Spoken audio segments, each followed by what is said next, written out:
sister, or during my teenage years, Plummer's little sister. I thought about this and put it off for about 6 months, because how do you sum up someone in 5 to 10 minutes that you knew for 45 years? So I thought about, who is my brother? He was so many things, and he was so full of life. Anyone who knew him growing up would think basketball player first thing, and oh was he. It was so fun watching him play. Although deciding whether to sit with Dad, who stood and yelled at the refs and coached Joe from the stands, or with Mom, who whistled louder than she sneezes. If you know, you know. Lucky Joe got to hear both, but was still a league MVP. As an adult, he became an award-winning salesman. He loved the thrill of making a sale and mentoring new salesmen. We talked several times about what makes a good leader, because that's what he wanted to be, not a boss, a leader and a mentor. He also loved meeting people. I'll never forget when he called me after he had a meeting at Trace McSorley's parents' house. You don't know who he is, he was a Penn State quarterback. So, huge Penn State fans, and he was just so excited. He's like, oh, they were so nice, it was so cool, and I just loved that. And let's be honest, if you knew him, you knew he was good at everything, except the saxophone. Winning the games, he wasn't an artist or crafter, but always had the best painting when we did paint and sip. He won the Plummer pool the most, and you know we all just wanted to beat him.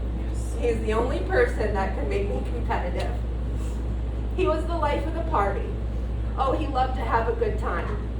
He was always up for fun, whether it was karaoke, playing games, mostly Texas Hold'em, Bones, and 90s trivia, which of course he won most of the time. But not every time, and oh how fun that was. When we had Brittany's bachelorette party in Virginia Beach, Jen had told him that it's a girls' party, so you have to go somewhere else, and he was so sad. So of course he stayed, and Father Flocker was born. And he was the person who always wanted everyone to be comfortable. I picked up his stuff in Virginia a few months ago on the way to Raleigh to see Jesse. One of the things I got was his camping chair. Jesse and I went through his stuff together, and she and Van kept what they wanted, and then I kept the rest in my car, for like a month or so, of course, before coming up here to unload it. And I noticed the chair wasn't there, and didn't remember Jesse keeping it. I panicked, because that's what I do, but was something I considered keeping if the kids didn't want it, because he was always so mindful of me having a comfortable place to sit. So I talked to Jessie, and she did keep it because it was the chair he had at our last compound Thanksgiving, and he made her keep sitting in it because she was pregnant and wanted her to be comfortable. I just love something that simple represented how much he cared about the people he loved. Which brings me to what was most important to him, who he was to those he loved, and he loved hard. The first role he had was son, the firstborn, so inevitably the favorite, and then was good at everything except the saxophone. He was super active from the beginning and just kept going. He loved you both so much, and it was so important to him to make you proud. And of course was a grandson from the beginning. The number one grandson. Oh, sorry, Joe. So again, the favorite, still good at everything but the saxophone. Although, Mr. Smarty Pants also believed Grandpa Plummer when he told us there were alligators in the swamps of Elstree. Who believed him? All of us. Some of us still do. That's fair. I thought you left yourself out. Oh, we all know I did. Yeah, you got in trouble in school. You ate alligator soup for lunch. And was a nephew from the beginning. Joe was one who was always happy to see family. We partly grew up at Aunt Jackie's house. He spent time with Aunt Becky and Uncle Chris one summer and talked of it often. When he lived here as an adult, he'd randomly stop at aunts and uncles' houses just to say hello. He started the Aunt Louie and Cousin Louie because he couldn't tell them apart at Kylie's wedding. And he was one of the many who stayed at Uncle John and Aunt Ronnie's Inn for a bit. And oh, how he loved having that time and support. And he was a cousin from the beginning, even though he was the #1 grandson. Yeah. Only a couple Plummer girl cousins to start with, and then just 11 days later, Cousin Amy came. Growing up, our mom and our Aunt Jackie were besties. So Amy, Tara, and Katie were part of our everyday lives, more like sisters than cousins. And so many holidays spent at Grandma's with the Keller kids and Spade boys. And the Plummer cousins. We loved Christmas Eve at Grandma and Grandpa's with all the family, a tradition we continued to love at Aunt Louie's. And then how we connected as adults. Weddings and funerals, we may have tailgated at Sadie's, a lot of tequila at Uncle Denny's, compound Thanksgivings, cousin weekends, and all the Plummer reunions. You know, making mess. And then he became a big brother. And all the ups and downs we've had. He got to do everything first, and then of course he was so good at everything. Okay, maybe not everything, because when Karate Kid was all the rage, he made us all call him Sensei, and thought he was teaching us karate. Although we all only know the crane kick that Mr. Miyagi taught us. He was one we went to for help though, whether it was a trip to Florida to help Jeff move, oh so many moons ago, or when we lived with him and Jen, oh the memories in Blacksburg, floors going in and rooms needing repainted. And the multiple times I called him to help with my car because I kept hitting tires on the interstate. Oh how I miss calling him in times of need. I remember our grandma saying to me one time when Joe and Jeff came home when we were young adults, and I hadn't seen them in a while and was dying to get to Eldred to see them. She said, as much as the three of you fought as kids, it amazes me how close you are as adults. And you know, Grandma knows. And here's a little story to kind of explain how we are. So when we were teenagers, it was a school night, and Joe and Jeff, of course, were still up. I'm trying to go to sleep. And my room was right in front of the stairs. And the VCR was in Jeff's room upstairs. Joe was downstairs, wanted to watch a movie. So asked Jeff to bring him down. So then they got into a screaming match. Jeff at the top of the stairs, Joe at the bottom, about not bringing the VCR down. And then finally Jeff goes to his room, gets it, and heaves it down the stairs. How it didn't break, I don't know. And then I was like, oh, Joe goes, hooks it up. A couple minutes later, comes back to the bottom of the stairs. Hey Jeff, wanna watch a movie? Yeah, I'll break down. And that's how we were.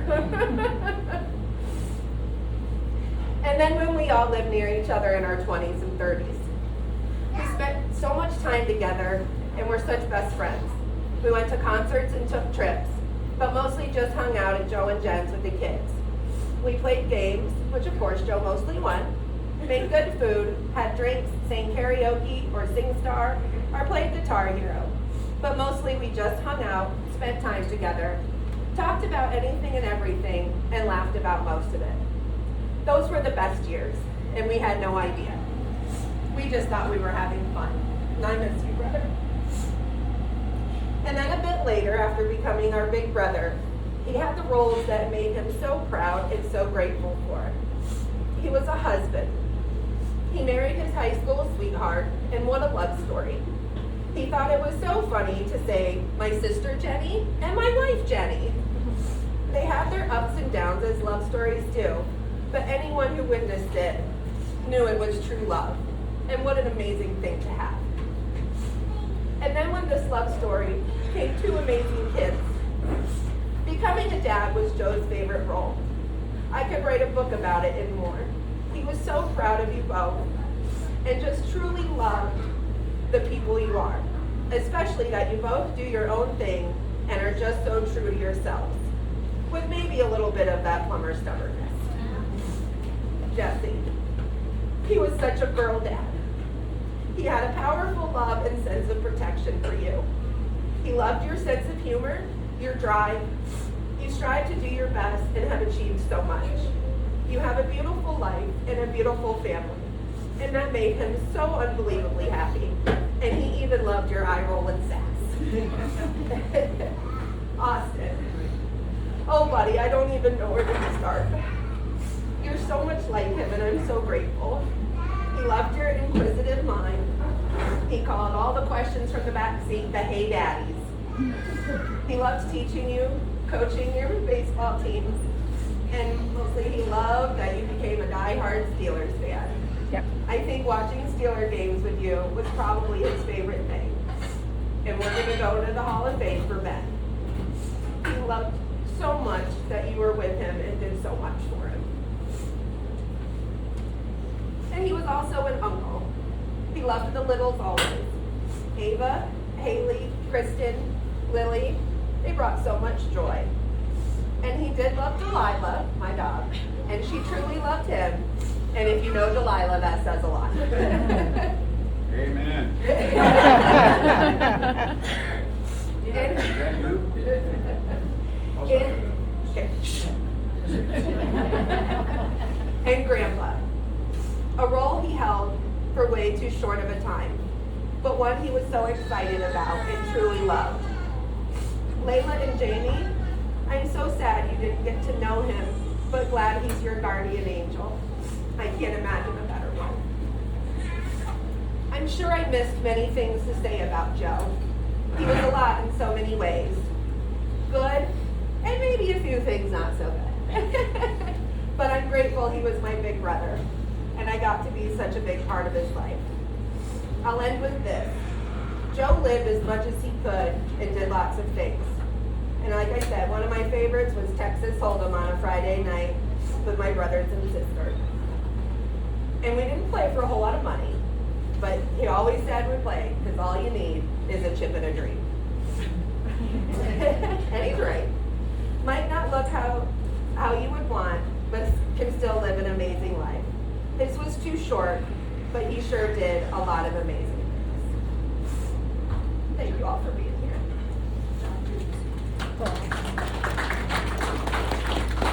And now if anybody wants to come up and share a memory of Joe, please do. I'll go first. Okay.